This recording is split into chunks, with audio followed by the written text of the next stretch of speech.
This is big news for both landlords and tenants in New York City. A court just ruled that landlords in New York can legally reject you for using a Section 8 voucher.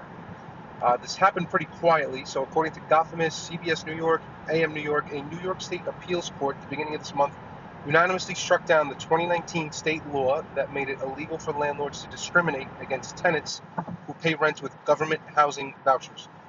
The court said that the Section 8 program requires landlords to allow government inspections of their properties and records, and 5 judges ruled that forcing landlords to participate in that violates their Fourth Amendment rights.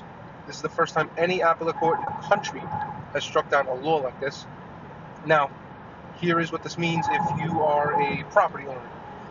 If you own a home and you rent it out, or you're thinking about maybe buying an investment property, this changes the game a little bit, because before the ruling, you were legally required to accept Section 8 tenants statewide. Now that this requirement has been struck down, it can kind of change the landscape a little bit of what you're looking to do with your property. You're not told that you have to do one thing or the other.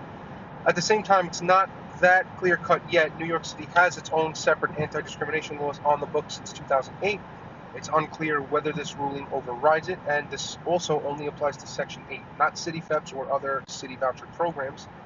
Attorney General is reviewing whether to appeal to the state's highest court. About 123,000 households in New York City alone use Section 8, so this ruling puts their housing stability in question while giving landlords a legal argument that they didn't have just a couple of weeks ago.